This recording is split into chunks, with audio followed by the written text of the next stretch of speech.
ପୁତ୍ରକୁ ସ୍ନେହ ନ କରି କି ଆପଣା ସ୍ତନ୍ୟପାୟୀ ଶିଶୁକୁ ପାଶୋରି ପାରିବ? ହଁ, ଏମାନେ ପାଶୋରି ପାରନ୍ତି, ତଥାପି ଆମେ ତୁମକୁ ପାଶୋରିବା ନାହିଁ। ଦେଖ, ଆମେ ଆପଣ ହସ୍ତଦ୍ୱୟର ପାପୁଲିରେ ତୁମର ଆକୃତି ଲେଖିଅଛୁ। ତୁମର ପ୍ରାଚୀର ସର୍ବଦା ଆମ ସମ୍ମୁଖରେ ଅଛି। ଜିସାୟ ଏଇ ଯୋଉ 49 ଅଧ୍ୟାୟ ଆରମ୍ଭ ହଉଛି, ଆମମାନେ ଜିସାୟ ପୁସ୍ତକରେ ଯଦି ଦେଖିବୁ ଦାସମାନଙ୍କର ଗୀତ 4ଟି ଅଛି ଖ୍ରୀଷ୍ଟଙ୍କ ସମ୍ବନ୍ଧରେ, ଖ୍ରୀଷ୍ଟଙ୍କ ଉଦ୍ଦେଶ୍ୟରେ। ଆଉ ଏଇ ଗୀତ ଗୁଡିକ ଭିତରୁ ଏଇଟା ହଉଛି ଗୋଟିଏ ଗୀତ ଯୋଉଥିରେ ଖ୍ରୀଷ୍ଟଙ୍କୁ ସୂଚିତ କରାଯାଉଛି। ଯୋଉ ଇସ୍ରାଏଲୀୟ ଲୋକମାନେ ପରମେଶ୍ୱରଙ୍କୁ ପାଶୋରି ଯାଇଛନ୍ତି, ପରମେଶ୍ୱର ଠାରୁ ପୃଥକ ହେଇଯାଇଛନ୍ତି, ବିଜାତୀୟ ମାନଙ୍କ ହସ୍ତରେ ସମର୍ପିତ ହେଇଯାଇଛନ୍ତି, ବନ୍ଦିତ୍ୱ ଅବସ୍ଥାରେ ଅଛନ୍ତି, ପରମେଶ୍ୱର ତାଙ୍କ ଦାସଙ୍କ ଦ୍ୱାରା ସେମାନଙ୍କୁ ଯେତେ ସମ୍ବୋଧନ କଲେ ବି, ଯେତେ ସେମାନଙ୍କୁ ସୂଚିତ କଲେ ମଧ୍ୟ ସେମାନେ ବୁଝି ପାରୁନାହାନ୍ତି ବା ଜାଣି ପାରୁନାହାନ୍ତି। ସେମାନଙ୍କର ଅବସ୍ଥାଟା ସେମାନଙ୍କୁ ସୂଚିତ କରାଉଛି ଯେ ହୁଏତ ପରମେଶ୍ୱର ସେମାନଙ୍କୁ ପାଶୋରି ଦେଇଛନ୍ତି, ହୁଏତ ପରମେଶ୍ୱର ସେମାନଙ୍କୁ ଛାଡି ଦେଇଛନ୍ତି, ହୁଏତ ପରମେଶ୍ୱର ଆଉ ସେମାନଙ୍କୁ ପ୍ରେମ କରୁନାହାନ୍ତି। ଈଶ୍ୱରଙ୍କର ମୁକ୍ତିର ଯୋଉ ଯୋଜନା ତାଙ୍କ ପୁତ୍ର ଯୀଶୁ ଖ୍ରୀଷ୍ଟ ସଫଳ କରିବା ପାଇଁ ଯାଉଛନ୍ତି, ଇସ୍ରାଏଲ ଲୋକମାନଙ୍କ ପାଇଁ ତାଙ୍କର ଯୋଉ ମହା ଉଦ୍ଧାର, ସେଇଟା ସେମାନେ ଅଜ୍ଞ ଥିଲେ, ସେଇଟା ଜାଣି ପାରୁନଥିଲେ, ସେମାନଙ୍କୁ ଜଣା ଯାଉଥିଲେ ମଧ୍ୟ। ଯାହା ସବୁ ଘଟିବା ପାଇଁ ଯାଉଛି ଭବିଷ୍ୟତରେ, ଯୋଉ ଆନନ୍ଦ, ଯୋଉ ଉଲ୍ଲାସ, ଯୋଉ ସାନ୍ତ୍ୱନା, ଏ ସବୁ ବିଷୟ ଗୁଡାକ ସେମାନେ ଶୁଣୁଥିଲେ ମଧ୍ୟ ସେମାନେ ମନରେ ଭାବୁଥିଲେ ଯେ ନା, ଏଇ ଯୋଉ କଠିନ ଅବସ୍ଥାରେ ଆମେ ଅଛୁ, ଯୋଉ ସଙ୍କଟ ଭିତରେ ଦେଇ ଯାଉଛୁ, ଏଇ ଯୋଉ ବନ୍ଦିତ୍ୱ ଦଶା, ଏଇ ଯୋଉ ହାହାକାର, ଏଇ ଯୋଉ କ୍ରନ୍ଦନ, ଏଇ ଯୋଉ ବିଳାପ, ୟା ପଛରେ ଆମେ ବୁଝୁଛୁ ଯେ ପରମେଶ୍ୱର ଆମମାନଙ୍କୁ ଛାଡି ଦେଇଛନ୍ତି ବା ପରମେଶ୍ୱର ଆମମାନଙ୍କୁ ପରିତ୍ୟାଗ କରିଦେଇଛନ୍ତି, ପରମେଶ୍ୱର ଆମମାନଙ୍କୁ ପାଶୋରି ଗଲେଣି। କାରଣ ସେମାନଙ୍କର ସେଇ ଅବସ୍ଥାଟା ସେମାନଙ୍କୁ ସେଇଟା ଭାବିବା ପାଇଁ ବାଧ୍ୟ କରିଯାଉଛି। ଯେତେ ସେମାନେ ଇଚ୍ଛା କଲେ ମଧ୍ୟ ପାରୁନାହାନ୍ତି ସେଥିରୁ ବାହାରି। ସେମାନେ ନିଜର ଯୋଉ ବିବେଚନା ଶକ୍ତି ଅଛି, ନିଜର ଯୋଉ ବୁଦ୍ଧି ଅଛି, ସେମାନେ ନିଜର ଯୋଉ ନିର୍ଭରତାଟା ଅଛି ତାଙ୍କ ନିଜ ଉପରେ ସେମାନେ ଆଉଜି ପଡୁଛନ୍ତି। ସେମାନେ ପରମେଶ୍ୱରଙ୍କ ଠାରୁ ତାଙ୍କ ନିର୍ଭୟତାଟାକୁ କଣ କରୁଛନ୍ତି ନା କାଢି ନଉଛନ୍ତି। ସେମାନଙ୍କ ପରିସ୍ଥିତି ତାଙ୍କୁ ବାଧ୍ୟ କରୁଛି ଏଇଟା ବୁଝିବା ପାଇଁ ବା ଏଇଟା କହିବା ପାଇଁ ଯେ ଆମ ପରମେଶ୍ୱର ଆମମାନଙ୍କୁ ଭୁଲି ଯାଇଛନ୍ତି। ଜିସାୟ 40:27 ପଦରେ କୁହାଯାଉଛି, ହେ ଯାକୁବ, ତୁମେ କାହିଁକି ଏହା କହୁଅଛ? ହେ ଇସ୍ରାଏଲ, ତୁମେ କିମ୍ପା ଏହା କହୁଅଛ? କଣ ପାଇଁ ସେମାନେ କହୁଛନ୍ତି ସେମିତି? କଣ ପାଇଁ ସେମାନେ ଭାବୁଛନ୍ତି ସେମିତି ଯେ ପରମେଶ୍ୱର ସେମାନଙ୍କୁ ଛାଡିଦେଲେ, ପରମେଶ୍ୱର ସେମାନଙ୍କୁ ତ୍ୟାଗ କରିଦେଲେ?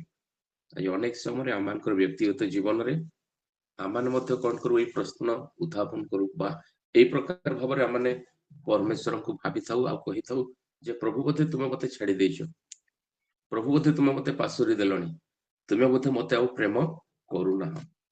ତ ସେଇ କ୍ଷେତ୍ରରେ ପ୍ରଭୁ ଏଇ ସିଓନର ଲୋକମାନଙ୍କୁ, ପ୍ରଭୁ ଏଇ ଇସ୍ରାଏଲ ଲୋକମାନଙ୍କୁ କହିବା ପାଇଁ ଚାହୁଁଛନ୍ତି,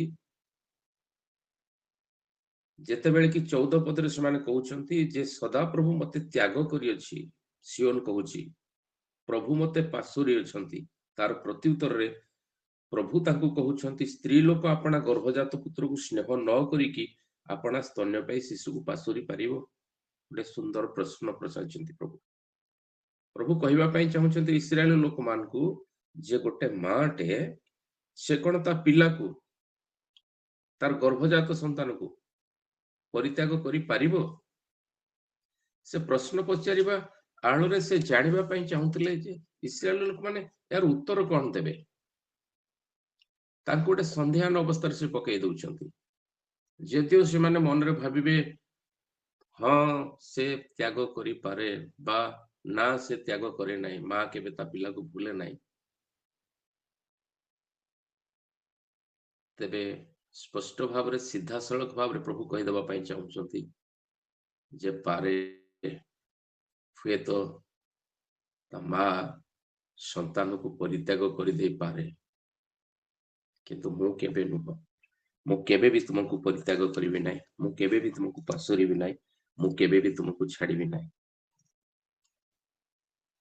सेई जिसा 40:27 रे लिखा जाउची जे आमर पथ सदा प्रभु ठारू गुप्त और आमर विचार आम परमेश्वर ठारू ज्ञान रो अतीत बोली आमे भाबुछु जे हुए तो मु जहा करूची जेंती अछि जोठी अछि एटा बोधे परमेश्वर ठारू गुप्त, परमेश्वर बोधे जानती ना ए विषय। मु भावे हुए तो परमेश्वर से विचार शक्ति नाही, एटा मोर भ्रम, एटा मोर भूल।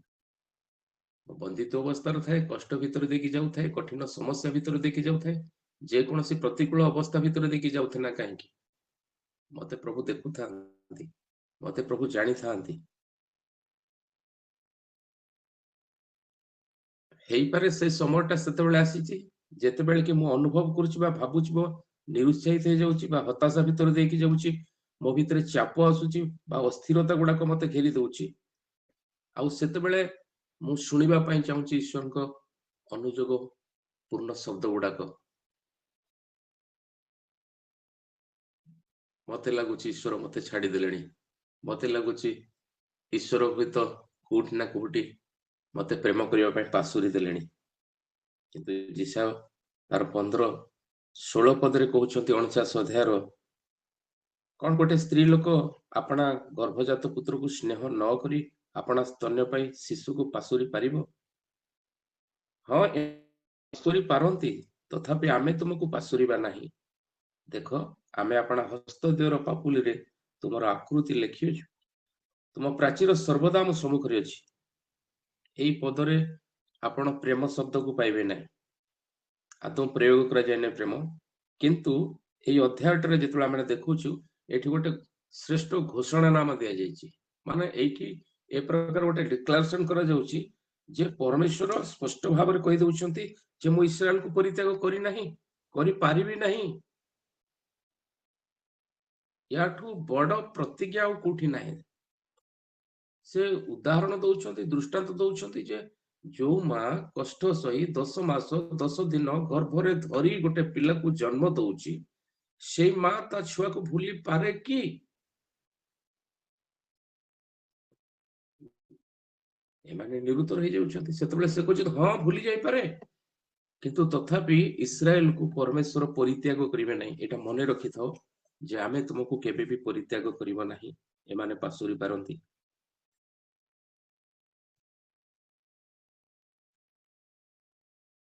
एटा होची परस्त परस्त करी जदि आमे देखिबा जे गोटे 3 प्रस्तर स्वीकारोक्ति प्रेमर 15 पद अनुसारे एटा एमती गोटे प्रश्न जोटा इस्राएल मान को विवश कर दउची, इस्राएल मान को द्वंद्व रे पकई दउची। से माने हां करिवे ना ना करिवे किछि बुझी पारु नांती। जदि से माने हां करि देबे जे हां मां केबे भूले नाही तार पिला को, मां केबे पासुरी पारे नाही तार संतान मान को, तथापि ईश्वरंकर स्पष्ट भाବରେ उत्तर होउची कोन?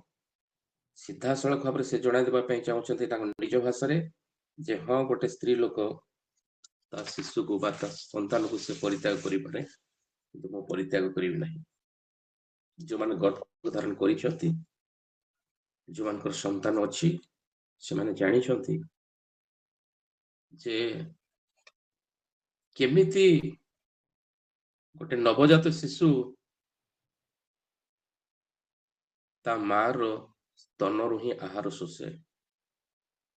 शिशुटर ता क्रंदन केमती माँ को विपस करी दिए, जो काम रे थाउ ना कहीं जोठी थाउ ना कहीं माँ दौड़ी आसे ता छुआ को क्षीर टिके खोइबा पई। माँ जानी पारे तार मनटा ताकू अस्तव्यस्त करी दिए। एटा की प्रकार गोटे शक्ति मु जाने नहीं।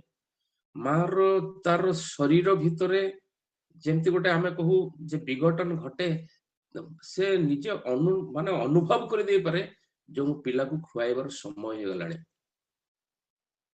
आपण बुझी परिबे ना, आपण कहबे मां कोन एंती कहूची ना मो पिला खाइबा समय हेला मु चुली। तार अर्थ होची तार से हृदय भितरु, तार मन भितरु, ता प्राण भितरु ता पिला प्रति जो आवेगटा सेटा अन्य के जानि परिबे ना। से जानि दिए ତା ପିଲା ଯଦି କାନ୍ଦିଦବ ସେ ଜାଣିଦବ ଯେ ମୋ ପିଲାଟା କାନ୍ଦୁଛି, ତା ପାଇଁ ଆହାର ଦରକାର। ମାନେ କେତେ ଅତୁଟ ପ୍ରେମ ସେମାନଙ୍କ ଭିତରେ।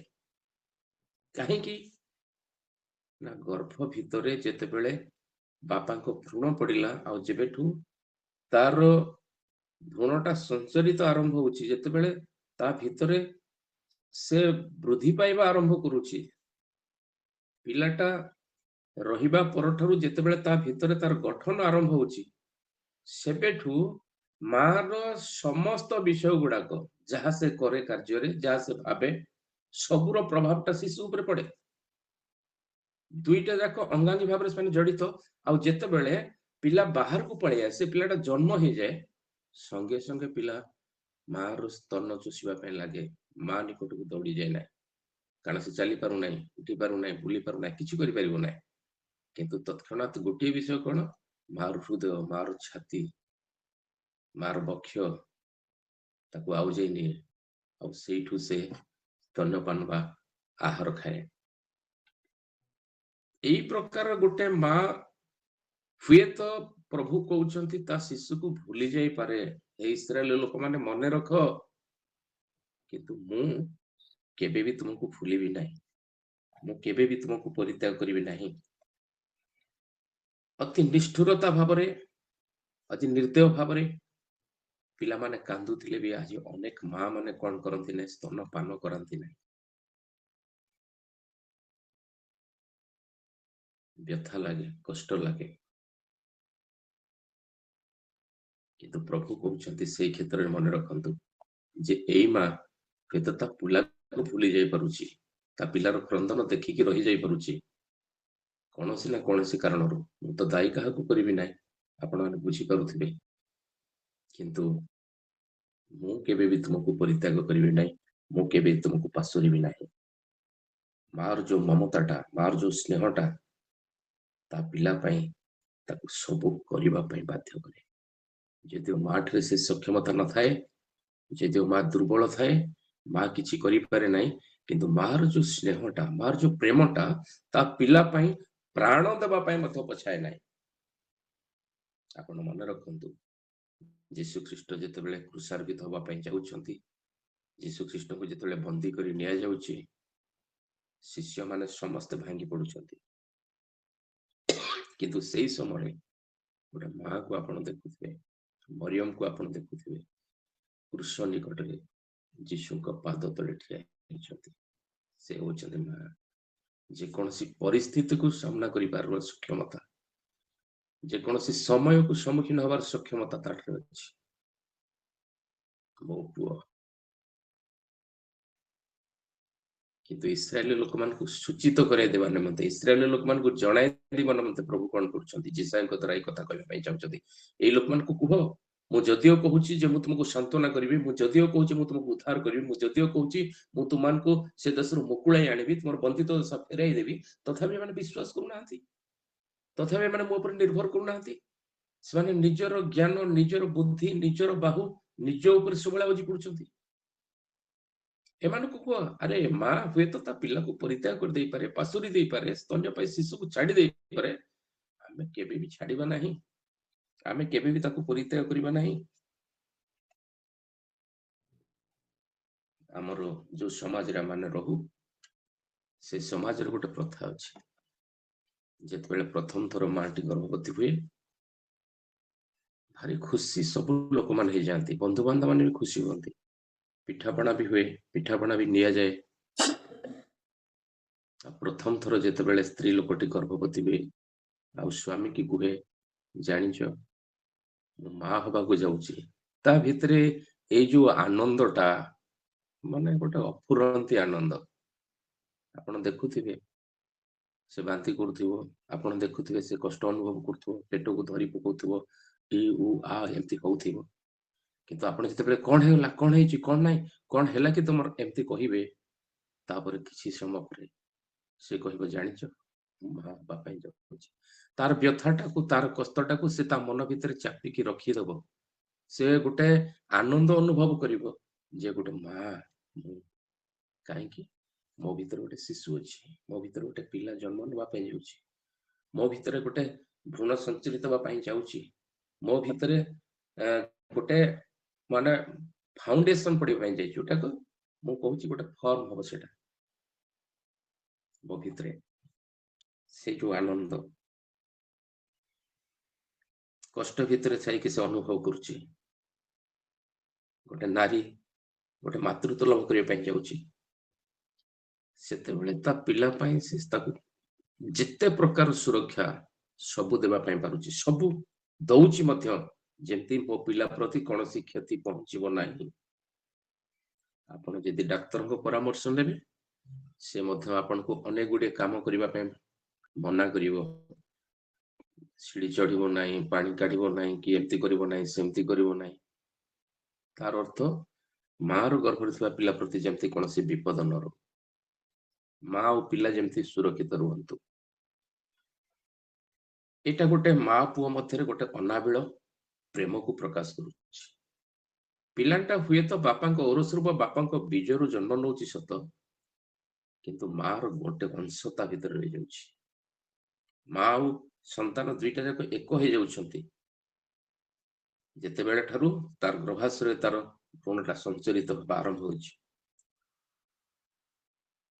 ଗୋଟେ ଗର୍ଭଧାରିଣୀ ମା ସେ ବିଷୟ ଜାଣେ, ଆଉ ପିଲାଟା ଜନ୍ମ ହେଇଗଲା ପରେ ଯେତେବେଳେ ସେ ସ୍ତନ ପାନ କରିବା ପାଇଁ ଲାଗେ, ସେତେବେଳେ ମଧ୍ୟ ସେ ତାକୁ ଅନୁଭବ କରେ। ଏଇ ଯୋଉ ଅନାବିଳ ସ୍ନେହ, ଅନାବିଳ ପ୍ରେମଟାକୁ ହୁଏତ ଗୋଟେ ମା ଭୁଲି ଯାଇପାରେ ବୋଲି କହୁଛନ୍ତି ପରିସ୍ଥିତିର ଚାପରେ, କିନ୍ତୁ ପ୍ରଭୁ କେବେ ଭୁଲନ୍ତି ନାହିଁ ବା ଭୁଲିବେ ନାହିଁ ବୋଲି କହୁଛନ୍ତି। ଆପଣ ପ୍ରଥମ ରାଜାବଳୀର ଯଦି 3 ଅଧ୍ୟାୟକୁ ଯିବେ, 16ରୁ 28 ପଦ ଦେଖିବେ, ଯେତେବେଳେ ସଲୋମନ ରାଜା ହଉଛନ୍ତି, ପରମେଶ୍ୱର ତାଙ୍କୁ କହୁଛନ୍ତି ଆମ ନିକଟରେ ମାଗ, କଣ ମାଗିବ, ଆଉ ସେ ଜ୍ଞାନ ମାଗୁଛନ୍ତି। ପରମେଶ୍ୱର ତାଙ୍କୁ ଜ୍ଞାନ ଦଉଛନ୍ତି, ଆଉ ସେ ଜ୍ଞାନର ପରୀକ୍ଷା ନିମନ୍ତେ ଗୋଟେ ବିଷୟ ଘଟୁଛି। ଆପଣ ଦେଖୁଥିବେ 2ଟା ମା ଆସୁଛନ୍ତି, ଆଉ ସେମାନେ ତାଙ୍କ ନିକଟରେ ପହଞ୍ଚୁଛନ୍ତି। ଯଦି ଦେଖିବେ ଆପଣ ମୋ ସହିତ ଖୋଲନ୍ତୁ ପ୍ରଥମ ରାଜାବଳୀ 3 ଅଧ୍ୟାୟ, ଆଉ ତାର 16ରୁ 28 ପଦ। ପ୍ରଥମ ରାଜାବଳୀ 3 ଅଧ୍ୟାୟ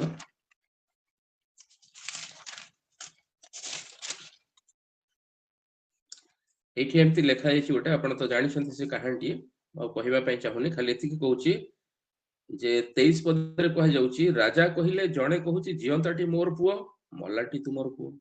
ପୁଣି ଅନ୍ୟ ଜଣେ କହୁଛି ନା ମାତ୍ର ମଲାଟି ତୁମର ପୁଅ, ଜିଅନ୍ତାଟି ମୋର ପୁଅ। ତ ରାଜା କଣ କରୁଛନ୍ତି, ବିଚାର କରିବା ପାଇଁ ଯାଇ 25 ପଦରେ କହୁଛନ୍ତି ଏଇ ଜିଅନ୍ତା ପିଲାଟିକି 2 ଖଣ୍ଡ କରି ଜଣକୁ ଅଧେ, ଅନ୍ୟ ଜଣକୁ ଅଧେ ଦେଇଦିଅ। କାହିଁକି ଏଇ କଥା ସଲୋମନ କହୁଛନ୍ତି ଯେ ଜଣକୁ ଅଧେ ଆଉ ଜଣକୁ ଅଧେ ଦେଇଦିଅ, ପିଲାଟାକୁ 2 ଖଣ୍ଡ କରି କାଟିକି ତାକୁ ଦେଇଦିଅ? ସେମାନଙ୍କ ଭିତରେ କଳହ ହଉଛି, ସେମାନଙ୍କ ଭିତରେ ଝଗଡା ହଉଛି। କାରଣ ସଲୋମନ ଜାଣିଥିଲେ ଯେ ଜଣେ ପ୍ରକୃତ ମା କେବେ ବି ତା ପିଲାର ଅମଙ୍ଗଳ ଚାହିଁବ ନାହିଁ। ଜଣେ ପ୍ରକୃତ ମା ସବୁଠୁ ଭଲ ବିଷୟ ହିଁ ତା ପୁଅ ପାଇଁ କରିବା ପାଇଁ ଚାହିଁବ। ଆଉ ସେ ଜାଣିପାରିଲେ ବାସ୍ତବ ବିଷୟଟି। ଏଇ ଯୋଉ ମାଟି କହୁଛି ନାଇଁ ନାଇଁ କାଟ ନାହିଁ, 2 ଖଣ୍ଡ କର ନାହିଁ, ତାକୁ ସେମିତି ଦେଇଦିଅ। ମାର ଯୋଉ ହୃଦୟ, ମାର ଯୋଉ ମମତା, ମାର ଯୋଉ ସ୍ନେହ, ଏଇଠୁ ଆମେ ଜାଣିପାରୁଛୁ ଯେ ମାନେ କେତେ ସୁନ୍ଦର ଭାବରେ ମା କେବେ ବି ତା ସନ୍ତାନର ଅମଙ୍ଗଳ ଚାହେଁ ନାହିଁ। ପ୍ରଭୁ ସେଇଟା ଜଣାଇବା ପାଇଁ ଚାହୁଁଛନ୍ତି, ଇସ୍ରାଏଲ ଲୋକମାନେ କହିବା ପାଇଁ ଚାହୁଁଛନ୍ତି, ତମେ କଣ ଭାବୁଛ ମୁଁ କେବେ ତୁମର ଅମଙ୍ଗଳ ଚାହୁଁଛି? ତମେ କଣ ଭାବୁଛ ଯେ ମୁଁ ତମକୁ ଛାଡି ଦଉଛି, ନା ମୁଁ ତମକୁ ତ୍ୟାଗ କରିଦଉଛି? ନା, କେବେ ବି ଅମଙ୍ଗଳ ଚାହେଁ ନାହିଁ। ମୋର ପିଲା ଯୋଉଠି ଥାନ୍ତୁ, ଯେମିତି ରୁହନ୍ତୁ, ଯୋଉଠି ଥାନ୍ତୁ, ସୁରକ୍ଷିତ ରୁହନ୍ତୁ, ଭଲ ରୁହନ୍ତୁ, ଭଲ ହୁଅନ୍ତୁ, ସେଟା ତାର ଇଚ୍ଛା। ସେଥିପାଇଁ ସେ 15 ପଦର ଯୋଉ ଉତ୍ତର ଦେବା ପାଇଁ ଚାହୁଁଛନ୍ତି, 15 ଆଉ 16 ପଦ ଦୁଇଟାକୁ ମିଶିକି ସେ କହୁଛନ୍ତି ଯେ ଈଶ୍ୱର ଭୁଲନ୍ତିନି, ସେଥିପାଇଁ ତାଙ୍କ ଉପରେ ତୁମେ ନିର୍ଭର ରଖ। 16 ପଦରେ କହୁଛନ୍ତି ଯେ ଦେଖ, ଏଇଟା ଗୋଟେ ଧ୍ୟାନ କେନ୍ଦ୍ରୀଭୂତ କରିବା ପାଇଁ ଗୋଟେ ଶବ୍ଦଟା ଦେଖ ବୋଲି କହୁଛି। ଯେ ସେ କହିବା ପାଇଁ ଚାହୁଁଛନ୍ତି ମୋ ଆଡକୁ ଦେଖ, ମୋ ଆଡକୁ ଚାହଁ, ଜାଣ। ଯଦି ତମେ ଭାବୁଛ ମନ ଭିତରେ ଯେ ମୁଁ ତୁମକୁ ଭୁଲି ଯାଇଛି, ମୋ ହାତକୁ ଟିକେ ଦେଖ। ଆଉ ହାତକୁ ସେ ବଢାଇ ଦଉଛନ୍ତି, ହାତକୁ ଦେଖ। ଏ ହାତରେ କଣ ଅଛି? ଏ ହାତରେ ତୁମ ଅକୃତି, ତୁମ ଆକୃତି ଅଙ୍କନ ହେଇକି ରହିଛି। କେବେ ବି ପାଶୋରିବି ନାହିଁ। ଯେତେବେଳେ ଦେଖୁଥିବି ସେତେବେଳେ ତୁମକୁ ହିଁ ଦେଖୁଥିବି। ଆପଣ ଦେଖିବେ ଯୋହନ ଲିଖିତ ସୁଷମାଚାର 4 ଅଧ୍ୟାୟ ଯେତେବେଳେ ଆଉ 20 ପଦରୁ ଆମେ ଆରମ୍ଭ କରିବା ଦେଖିବା ପାଇଁ ସ୍ପଷ୍ଟ ଭାବରେ ଲେଖାଯାଉଛି ଈଶ୍ୱର ଆତ୍ମା ଅଟନ୍ତି। ତେଣୁ ଯଦି ଈଶ୍ୱର ଆତ୍ମା ଅଟନ୍ତି ତାଙ୍କର ଶାରୀରିକ ଭାବରେ ଆମର ଯେମିତି ହାତ ଗୋଡ଼ ଅଛି ସେମିତି କିଛି ଦୃଶ୍ୟମାନ ହାତ ଗୋଡ଼ ନଥାଏ। କିନ୍ତୁ ତଥାପି ଏଇଟା ସତ୍ୟ ଯେ ଈଶ୍ୱର କଣ କରୁଛନ୍ତି ଆମକୁ ବୁଝିବା ପାଇଁ ଯାଇ କହିବା ପାଇଁ ଯାଇ ଆମକୁ ଗୋଟେ ଚିତ୍ର ଦେଖାଇବା ପାଇଁ ଯାଇ ସେ କହିବା ପାଇଁ ଚାହୁଁଛନ୍ତି ଦେଖ ଏଇ ହସ୍ତରେ ତୁମର ଆକୃତି ଅଙ୍କିତ ହେଇଛି। ଦୁଇଟା ବିଷୟ ମନେ ରଖିବା। ଗୋଟେ ବିଷୟ ହଉଛି ଅଙ୍କନ କରିବା, ଆଉ ଗୋଟେ ବିଷୟ ହଉଛି କଣ ଚିତ୍ରିତ କରିବା। ତା ଭିତରେ ବହୁତ ତଫାତ ଅଛି। ଆପଣ ସାହିରେ କାଳିରେ ମେହେନ୍ଦୀରେ ଯାହା ସବୁ ଏମିତି ମାନେ ଲେଖୁଛନ୍ତି ବା ଏଟା କଣ କରୁଛନ୍ତି ନା ଚିତ୍ର କରୁଛନ୍ତି ସେଟା ଲିଭିଯିବ। କିନ୍ତୁ ଈଶ୍ୱର କଣ କହୁଛନ୍ତି ଲେବିୟ ପୁସ୍ତକର ତାର 19:28 କହୁଥିଲେ ଯେ ମୃତ ଲୋକମାନଙ୍କ ନିମନ୍ତେ ତୁମେ କଣ କରିବ ନାହିଁ, ମୋ ଶରୀରରେ କୌଣସି ଅସ୍ତ୍ରବିଧ କରିବ ନାହିଁ ବା ନିଜ ହାତରେ ଚିତା କୁଟାଇବ ନାହିଁ। କିନ୍ତୁ ସେଇ ପରମେଶ୍ୱର ନିଜେ ତାଙ୍କ ପାପୁଲି ଦ୍ୱୟ ମଧ୍ୟରେ କଣ କରୁଛନ୍ତି ନା ତୁମ ପ୍ରତିମୂର୍ତ୍ତିକୁ ତୁମର ସେଇ ଆକୃତିକୁ ଅଙ୍କନ କରୁଛନ୍ତି। ଆଉ ଏଇଟା ସବୁଠୁ ଗୋଟେ ବଡ ଟାଟୁ, ସବୁଠୁ ଗୋଟେ ବଡ ଚିତା ସମସ୍ତଙ୍କ ଠାରୁ ଉର୍ଦ୍ଧ୍ୱରେ। ତାଙ୍କ ହସ୍ତରେ ସେ ଆମର ପ୍ରତିମୂର୍ତ୍ତିକୁ ଆମର ଆକୃତିକୁ ଅଙ୍କନ କରିଛନ୍ତି। ଆମେ ଚିତ୍ରିତ ନୁହଁ, ଆମେ ଅଙ୍କିତ ଅଟୁ। ଆଉ ତାଙ୍କ ହାତରେ ଆମ ନାମ ନୁହଁ, ଆମ ଆକୃତିକୁ ସେ କଣ କରିଛନ୍ତି ନା ଅଙ୍କନ କରିକି ରଖିଛନ୍ତି। ହାତର ପଛପଟରେ ନୁହଁ, ଦୁଇ ହାତର ପାପୁଲି ଦ୍ୱୟ ମଝିରେ। କେତେ ସୁନ୍ଦର ବିଷୟ। ଆପଣ ମୁଁ ଆମେ ଆଜି ତାଙ୍କ ହାତର ପାପୁଲି ଭିତରେ ଅଛୁ, ହାତର ପାପୁଲିରେ ଅଙ୍କିତ ହେଇକି ଅଛୁ। ଆମେ ବିସ୍ମୃତ ନୁହଁ। ସେଥିପାଇଁ ମୁଁ କହେ ଯେ ଈଶ୍ୱର ଆମମାନଙ୍କୁ କେବେ ବି ମାନେ ବିସ୍ମରଣ କରନ୍ତି ନାହିଁ, କେବେ ବି ଆମମାନଙ୍କୁ ଭୁଲି ଯାଆନ୍ତି ନାହିଁ, ପାଶୋରି ଯାଆନ୍ତି ନାହିଁ।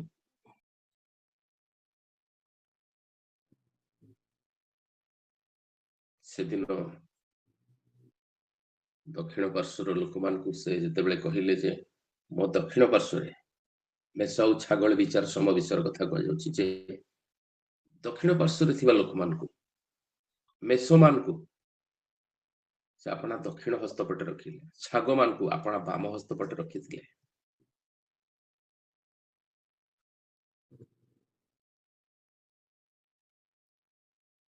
ଆମେ ଛାଗମାନଙ୍କ ମଧ୍ୟରେ ନୁହଁ, ମେଷମାନଙ୍କ ମଧ୍ୟରେ ସ୍ଥାନିତ ହେଇଛୁ। ଯେହେତୁ ଯୀଶୁଖ୍ରୀଷ୍ଟ ଯେତେବେଳେ ଆମମାନଙ୍କର ପାପ ପାଇଁ କ୍ରୁଶରେ କଣ୍ଟା ବିଧ ହେଲେ, ଈଶ୍ୱର ସେତେବେଳେ ତାଙ୍କ ହସ୍ତଦ୍ୱୟ ମଧ୍ୟରେ ଆମ ଆକୃତିକୁ ଅଙ୍କନ କରିଦେଲେ। କାହିଁକି ଯୀଶୁଖ୍ରୀଷ୍ଟଙ୍କ ହସ୍ତରେ କଣ୍ଟା ବିଧ ହେଲା? ଆମର ପାପ ପାଇଁ, ଆମର ସମସ୍ତ ଅପରାଧ ପାଇଁ, ଆମର ଦୋଷ ପାଇଁ, ଆମର ତ୍ରୁଟି ପାଇଁ, ଆମର ସମସ୍ତ ଅଧର୍ମ ପାଇଁ ସେ କ୍ଷତ ବିକ୍ଷତ ହେଲେ। ଈଶ୍ୱର ଇଚ୍ଛା କଲେ ଏଇମାନେ କେବେ ବି ତୁମଠାରୁ ଯେମିତି ବିସ୍ମୃତ ହେବେ ନାହିଁ। ତୁମେ ମନେ ରଖିବ ଏଇମାନଙ୍କ ପାଇଁ ତୁମେ କ୍ରୁଶାବିତ ହେଉଛ, ଏଇମାନଙ୍କ ପାଇଁ ତୁମେ କ୍ରୁଶରେ ମୃତ୍ୟୁଭୋଗ କରୁଛ। ତ ସେବେଠୁ ତାଙ୍କର ହସ୍ତଦ୍ୱୟରେ ଆଉ ଆମମାନଙ୍କର ପ୍ରତିମୂର୍ତ୍ତିକୁ ସେ କଣ କଲେ, ଆମମାନଙ୍କ ଆକୃତିକୁ ସେ କଣ କରିଛନ୍ତି ଅଙ୍କିତ କରିକି ରଖିଛନ୍ତି ନିରନ୍ତର। ଆମେ ଯେମିତି ଏକଥା ଭୁଲି ନ ଯାଉ। କାରଣ ଆପଣ ଦେଖିବେ ଯୋହନ ଲିଖିତ ସୁଷମାଚାର 20 ତାର 20 ପଦରେ ଲେଖାଯାଉଛି ସପ୍ତାହର ପ୍ରଥମ ଦିନରେ ଯେତେବେଳେ ଜିହୁଦମାନଙ୍କର ଭୟରେ ଦ୍ୱାର ରୁଦ୍ଧ କରି ଶିଷ୍ୟମାନେ ଥିଲେ, ଆଉ ସେତେବେଳେ ଯୀଶୁଖ୍ରୀଷ୍ଟ ସେମାନଙ୍କ ମଧ୍ୟରେ ଉପସ୍ଥିତ ହେଲେ, ଆଉ ତୁମମାନଙ୍କ ମଧ୍ୟରେ ଶାନ୍ତି ବର୍ତ୍ତୁ ବୋଲି କହିଲେ। ଖାଲି ସେତିକି ହେଲା ନାହିଁ, ସେ ତାଙ୍କର ହସ୍ତକୁ ବଢାଇ ଦେଲେ ଏବଂ ତାଙ୍କର କକ୍ଷ ଦେଖିଦେଲେ। ଦେଖ ମୋର ହସ୍ତକୁ, ଦେଖ ମୋର କକ୍ଷ ଦେଶକୁ। ଏମାନେ କଣ୍ଟା ବିଧ କରିଥିଲେ, ଏମାନେ ବର୍ଚ୍ଛା ବିଧ କରିଥିଲେ। ଦେଖ ମୁଁ ତୁମକୁ ପାଶୋରି ନାହିଁ, ଯଦିଓ ତୁମ ପାଇଁ ତୁମମାନଙ୍କ ପାଇଁ ଏ ସମସ୍ତ ମୁଁ ସହ୍ୟ କଲି, ମୁଁ ପାଶୋରି ନାହିଁ। ମୋ ହସ୍ତ ଦେଖ, ମୋ କକ୍ଷ ଦେଶ ଦେଖ, ଏବେ ବି ମୋ ମନ ଭିତରେ ତୁମେ ଅଛ, ଏବେ ମୋ ପ୍ରାଣ ଭିତରେ ତୁମେ ଅଛ, ଏବେ ବି ମୋ ହସ୍ତ ଦ୍ୱାରା ପାପୁଲିରେ ତୁମ ଚିତ୍ର ଅଙ୍କିତ ହେଇଛି, ତାହା ଲିଭି ଯାଇ ନାହିଁ, କେହି ଲିଭାଇ ପାରିବେ ନାହିଁ। ତୁମେ କେବେ ବି ମୋ ଦ୍ୱାରା ବିସ୍ମୃତ ନୁହଁ। ईश्वर प्रेम रे आमान को देखंती आमान को प्राचीर सर्वदा तांको सम्मुख रे थाए आज अनेक गुडी सहर अछि अनेक गुडी नगर अछि अनेक गुडी देश अछि आ तार चतुर्पार्श्व रे सीमा बाड़ दिया जाउची सीमा रेखा दिया जाउची आ सेई सब आड़े सैनिक माने नियुक्त होउछंती सुरक्षार भार सेमाने बहन करुछंती सेई गुडी को देखिबारु ताकू आधार करी आमानकर सामरिक शक्ति टाकू गणना करा जाउची किंतु ईश्वर कहउछंती सेमति नुह एटा होची सेही समर कथा जेतबेले इस्राएल लोक माने समस्त बाबिल रे बंदित अवस्था रे अछंती बाबिल राजर अधिकार को चली जाइछंती जेरूशलेम रो कांथ गुडा को भांगी जाइछि जेरूशलेम नगरटा अग्नि रे दग्ध होई जाइछि तथापि ईश्वर कहउछंती कोन जे एई जो प्राचीर गुडा को सब एई कांथ गुडा को सब मध्य कोन अछि मो दृष्टि रे अछि तुम कोन भाबुछ जे मो भूली गलेनी मो देखि पारु नै मो जानि पारु नै तो पारिपार्श्विक अवस्था को मु जानी पारु नै तुम परिस्थिति भितरे जो जाउछ मु सेडा बुझी पारु नै मु जानूची मु देखुची केवल जे तुमको मन रे रखिछि ताहा नुह तुम प्राचीर को तार अर्थ तुमरो सुरक्षार भार मो ऊपर तुम सुरक्षार दायित्व मु बहन करूची दिवारात्र देखो जे इस्राएल को रक्षा करते से निद्रे जीवा नै कि घुमाइबे नै से होचते सेही परमेश्वर सेति पई तमे जो दाबी करी कि कहूचो जे तमे हमकु छाडी देइचो तुम हमकु परित्याग कर देइचो मु कहूची मु केबे परित्याग करि नै तुमनको मु कहूची मु केबे तुमको छाडी नै सर्वदा तुम प्राचीर मो सम्मुख रे अछि केवल मंदिर नुह प्राचीर मध्य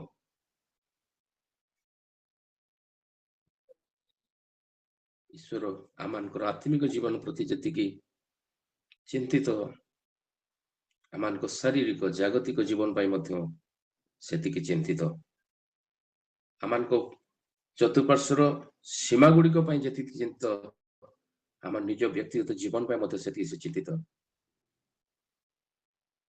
आपणकर ओ मोर आम समस्तंकर जीवनर समस्त विषय तांको हस्ताधीन सबू को निरीक्षण से करूथांती सबू ऊपर से अपना दृष्टि रखी थांती से सब देखंती से जिसा 66 रो 13 पद रे कहा जाए जेपरी जनकु तार माता सांत्वना करे सेपरी आमे तुमको सांत्वना करिबा तुमे माने जेरूशलेम रे सांत्वना प्राप्त है जदियो पाप रे आमाने मरी जाइछु मलिन पड़ी जाइछु हजी जाइछु विनष्ट हो जाइछु पाप रे किंतु सत्य सांत्वना केवल ईश्वर ठाରୁ आसीଥାଏ यदि हम भावी जाउछु जे से भूली गलेडी हमकु तबे भी आमे मन रखिबा जे प्रकृत रे ईश्वर केबे हमकु भूली नाहंती प्रकृत सांत्वना ही तांकरी ठाରୁ मिलिଥାଏ आज मांडलिक भाव रे व्यक्तिगत भाव रे जदि आमाने बसी चिंता करिबा एमती अनेक समय आसी एमती अनेक अवस्था दे कि आमे जाइछु एमती अनेक परिस्थिति गुडा आमान को घेरी देछि जो समय आमाने मते मने मने कहि थाउ प्रभु मते छाडी देइछंती प्रभु मते परित्याग कर देइछंती किंतु ना प्रभु से परमेश्वर आमान को पासुरी पारंती नाही से कहती मु केबे भी तुमको पासुरी नाही केबे भी भूली पारिबी नाही हुए तो मां भूली जाय पारुची तार संतान को धन्यपान कराउ नाही किंतु मो सेमती नु तुम जोठी थिले भी जेमती थिले भी मु जाने तुमे को अवस्था रे छो काहे कि अछो केमती अछो मोर इच्छा तुमे मोंडे कटु फेरी आसो मोर इच्छा पाप को स्वीकार करो मोर इच्छा पाप रु विपथ गमन रु तुमे कोन करो रक्षा पाओ मु उद्धार करबी तुमको मु सांत्वना करबी तुमको चिरस्थायी प्रेम रे मु तुमको प्रेम करबी सेथि पई तो मो हस्त द्वारा पापुल रे मु तुमर प्रतिमूर्ति अंकन करिछि सेटा केबे लिभिबो नाही सब बेले स्मरण रे तुमे मोर अछो आज प्रातः समय आमान आमानकर ध्यान को केवल जीशुଙ୍କ आडକୁ केंद्रीभूत करिबा आमे देखिबा जे सेही परमेश्वर आमको प्रेम करूथिबा हेतु आम पई काल्वरी क्रूस रे केते जे कष्ट अनुभव कले, केते जे दुख, केते जे व्यथा को सहिले, मृत्यु को मुंड पाती ग्रहण कले। ए प्रकार प्रेमिक आउ केही नाहांती। ए प्रकार भल पाइबा आउ काहाठु आमे पाइबा नाही। तथापि अजस्र दिन आमे कौन करू, तांको विरोधर अभियोग करू, तमे छाड़ी देइछ, तमे त्याग कर देइछ, तमे भूली जाइछ। जेतेबेले कि से केबे भी पासुरंती नाही, केबे भी छाड़ंती नाही, केबे भी परित्याग करंती नाही। एबे भी तांको दक्षिण हस्त से उत्तोलन करिसंती। एबे भी से आपना हस्त तो आमन को देखाई दियंती, आपना कक्ष देश आमन को देखाई दियंती। देखो तमे विश्वास करूनो, मु सेई अटे जे तुमको प्रेम करूथिला, जे तुमको प्रेम करूछि, जे तुमको प्रेम करूथिलो, केबे भी मोर प्रेम कौन हेबो नाही, सरी जीवो नाही। सबु किछि सरी जाए, मो प्रेमर के शेष हेबो नाही। प्रभु आपनको मते हम समस्त को आज पाखे आशीर्वाद करंतु।